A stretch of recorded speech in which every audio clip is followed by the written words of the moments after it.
احتجاج احتجاج احتجاج احتجاج احتجاج اور کچھ بھی نہیں، بس صرف اور صرف احتجاج۔ اگر احتجاج مسائل کا اگر سلوشن ہے، جتنے بھی مسائل ہیں، جو بھی آپ لوگوں کے دماغ میں چل رہا ہے، جو بھی آپ لوگوں کے موٹیو ہے، اگر احتجاج آپ سمجھتے ہیں کہ مسائل کا حل ہے، مسائل کا سلوشن ہے، تو پھر آپ بے شک کریں۔ لیکن آج تک جتنے بھی احتجاج ہوئے ہیں، آپ مجھے بتائیں کوئی ایک احتجاج کامیاب ہوا ہو؟ آج تک جتنے بھی احتجاج ہوئے ہیں، آپ مجھے بتائیں کہ سوائے انتشار کے اس کا سلوشن نکلا ہو۔ آج تک جتنے بھی احتجاج ہوئے ہیں، آپ مجھے بتائیں۔ بسم اللہ الرحمن الرحیم، السلام علیکم ناظرین، آپ دیکھ رہے ہیں انصاف نیوز، میں ہوں متیور ایمان۔ ناظرین، آج 3 ٹاپکس لے کر آپ کی خدمت میں حاضر ہوا ہوں۔ نمبر 1، وزیر اعظم پاکستان شہباز شریف صاحب نے کہا کہ 2014 کے دھرنے کو دہرانے نہیں دوں گا۔ پی ٹی آئی نے بہت سے نقصانات کیے، اسلام آباد میں بہت سے نقصانات کیے، معیشت کو تباہ کر دیا ہے، اب میں ہرگز برداشت نہیں کروں گا۔ پورا ڈیٹیل کیا ہے آپ لوگوں کے سامنے رکھوں گا، ٹو دا پوائنٹ بات کرتے ہیں۔ وزیر اعظم شہباز شریف نے کہا کہ 2014 کے ڈی چوک دھرنے کی وجہ سے اس وقت کے چینی صدر کا دورہ 7 ماہ تاخیر کا شکار ہوا تھا۔ قوم سے اب وعدہ کرتا ہوں اب ایسی سازش ہونے نہیں دیں گے۔ میں قوم سے وعدہ کرتا ہوں کہ ایسی سازش ہم ناکام بنائیں گے اور نہ کسی کو 2014 کی تاریخ دہرا کر ملکی معیشت کو نقصان پہنچانے کی اجازت دی جائے گی۔ 2 ٹوک الفاظ میں وزیر اعظم شہباز شریف صاحب نے کہا کہ کسی کو اجازت نہیں دی جائے گی کہ جو 2014 والے جو دھرنا ہے اس کو دوبارہ دہرانے کی کوشش جو کر رہا ہے اس کو کسی صورت اجازت نہیں ہوگی۔ اس کے بعد پاکستان تحریک انصاف کے جو چیئرمین ہیں بلاول بھٹو صاحب، انہوں نے یہ پیغام جاری کیا کہ ہمارے دروازے پاکستان تحریک انصاف کے لیے کھلے ہیں، بٹ انہوں نے ابھی تک ہم سے رابطہ نہیں کیا۔ پورا ڈیٹیل انہوں نے یہ بھی بتایا کہ 25 اکتوبر تک آئینی ترمیم نہ ضروری ہے نہ مجبوری ہے، چونکہ 25 تاریخ دیا ہے، 25 تاریخ کو کہہ رہے ہیں کہ ترمیم پاس ہو جائے گی، اور انہوں نے یہ کہا کہ 25 اکتوبر تک آئینی ترمیم نہ ضروری ہے نہ مجبوری ہے۔ حکومت چاہے گی کہ آئینی ترمیم 25 اکتوبر سے پہلے ہو، بٹ میرا ایک ہی مقصد ہے، وہ یہ ہے کہ جسٹس منصور پہ اعتماد بالکل نہیں ہے۔ میرا اعتماد جسٹس منصور پہ نہیں ہے اور وہ ججز کو کنٹرول کر سکے۔ میرا اعتماد بالکل نہیں ہے کہ وہ جو باقی جو ججز ہیں ان کو کنٹرول کر سکے۔ یہ بلاول بھٹو صاحب نے بیان دیا۔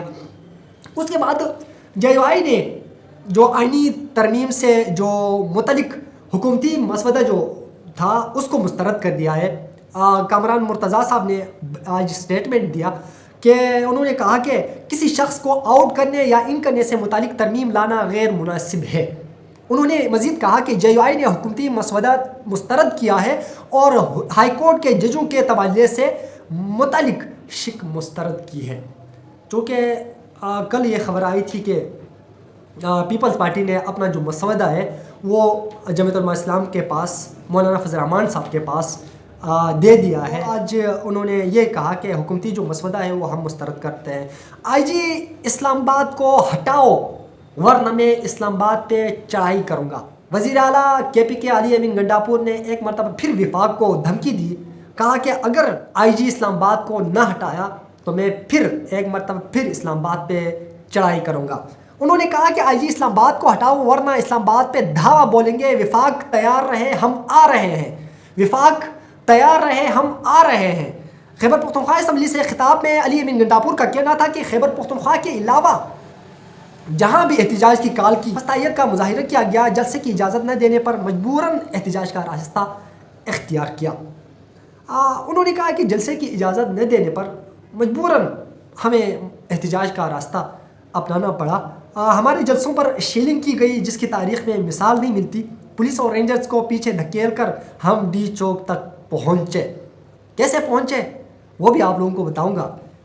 کل کے ولاگ میں بھی آپ لوگوں کو بتایا تھا کہ کیسے پہنچے، علی امین گنڈاپور صاحب خود کیسے پہنچے، ان کے کارکنان کیسے پہنچے، آپ لوگوں کو بتاؤں گا۔ اور ایک مرتبہ پھر آپ لوگوں کو بتا دوں کہ انفارچونیٹلی صد افسوس کہ تحریک انصاف نے ملک بھر، پنجاب بھر میں ایک مرتبہ پھر احتجاج کی کال دی ہے۔ اکتوبر کو ملتان اور ساہیوال میں، اس کے بعد 12 کو گوجرانوالا اور سرگودا میں احتجاج ہوگا انہوں نے کہا، اور انہوں نے 11 کو کہا کہ ہے کہ 13 اکتوبر کو ڈیرہ غازی خان ڈویژن، 14 اکتوبر کو لاہور اور فیصل آباد میں مظاہرے ہوں گے، اور اس کے بعد تحریک انصاف کی پولیٹیکل کمیٹی اسلام آباد کے لیے کال دے گی۔ مطلب اسلام آباد میں بھی احتجاج ہوگا، اور احتجاج احتجاج احتجاج احتجاج احتجاج اور کچھ بھی نہیں، بس صرف اور صرف احتجاج۔ اگر احتجاج مسائل کا اگر سلوشن ہے، جتنی بھی مسائل ہیں، جو بھی آپ لوگوں کے دماغ میں چل رہا ہے، جو بھی آپ لوگوں کے موٹیو ہے، اگر احتجاج آپ سمجھتے ہیں کہ مسائل کا حل ہے، مسائل کا سلوشن ہے، تو پھر آپ بے شک کریں۔ لیکن آج تک جتنے بھی احتجاج ہوئے ہیں، آپ مجھے بتائیں کوئی ایک احتجاج کامیاب ہوا ہو؟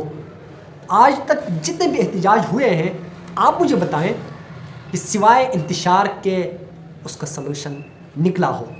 آج تک جتنے بھی احتجاج ہوئے ہیں، آپ مجھے بتائیں جس کا سلوشن نکل آیا ہو۔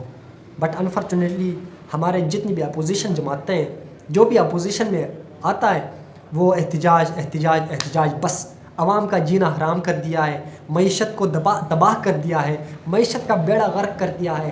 آج آپ پاکستان کی معیشت کو دیکھیں، زیرو پہ ہے۔ پاکستانی عوام کو دیکھیں کیسے جی رہے ہیں۔ بعض ایسے علاقے، آپ صرف اپنے اسلام آباد کا نہ سوچیں، آپ صرف اپنے KPK کا نہ سوچیں، آپ اسلام آباد میں بیک ورڈ ایریاز کا بھی سوچیں، آپ اپنے سندھ میں بیک ورڈ ایریاز کا بھی سوچیں، آپ اپنے KPK میں بیک ورڈ ایریاز کا بھی سوچیں۔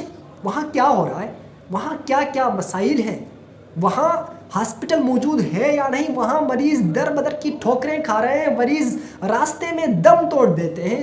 ہاسپٹل نہ ہونے کی وجہ سے، سڑک نہ ہونے کی وجہ سے، راستے نہ ہونے کی وجہ سے تعلیم زیرو پہ ہے۔ ایجوکیشن میں 50% بچے سکولوں سے باہر ہیں۔ جہاں پہ سکول ہیں وہاں پہ ٹیچرز نہیں ہیں، اور جہاں پہ ٹیچرز ہیں وہاں پہ سکول کی بلڈنگز نہیں ہیں، اور آپ لوگوں کو پڑی ہوئی ہے احتجاج کی، احتجاج احتجاج احتجاج۔ اپنی سیاست چمکانے میں لگے ہوئے ہیں آپ لوگ۔ خدا را آپ لوگ کب تک آپ لوگ کریں گے، اور ہم کب تک بولتے رہیں گے آپ لوگوں کے اوپر؟ یہ بھی آپ سوچنے کی بات ہے، کب تک بولتے رہیں گے اور کب تک آپ لوگ یہ کرتے رہیں گے، اور ایک یہ نظام کب تک چلے گا؟ خیر، تیسری جو بات ہے، PTI کا پرتشدد احتجاج، دارالحکومت میں 24 کروڑ روپے سے زائد نقصان ہوا ہے۔ اب آپ کو پہلے میں بتا چکا ہوں کہ سوائے احتجاج میں سوائے نقصان کے اور کچھ بھی نہیں ہے۔ آپ لوگ اپنی معیشت کو دیکھیں، معیشت تباہ ہو گئی ہے، 24 کروڑ کا نقصان آیا ہے۔ اب آپ خود سوچیں، احتجاج اگر حل ہے، مسائل کا حل ہے تو آ جائے، اگر سارے روڈ سڑکوں پہ ہوتے، پر احتجاج مسائل کا حل نہیں ہے۔ احتجاج آپ لوگوں کے دماغ میں جو کچھ چل رہا ہے وہ احتجاج سے نہیں ہوگا۔ آپ لوگ بیٹھ کے آپ لوگ مسائل کا سلوشن نکالیں، آپ لوگ آرام سے بیٹھ کے آپ لوگ کر سکتے ہیں، بٹ آپ لوگ کیا کر رہے ہیں، آپ لوگ کیا سوچ رہے ہیں، اللہ جانے، مجھے نہیں معلوم۔ پاکستان تحریک انصاف کے پرتشدد احتجاج کے دوران پشاور سے آنے والے ریلی کے شرکاء نے وفاقی دارالحکومت میں کم و بیش 24 کروڑ روپے سے زائد مالیت کا نقصان کیا۔ 441 سیف سٹی کیمرے تباہ، پولیس کی 10 گاڑیاں، 31 موٹر سائیکلوں، 51 گیس ماسکس کو نقصان پہنچایا گیا۔ اب آپ بتائیں کیا ہوگا اس ملک کا؟ تو ناظرین، آج کے یہ ٹاپکس تھے، انشاءاللہ ایک اور پروگرام کو لے کر دوبارہ حاضر ہوں گے۔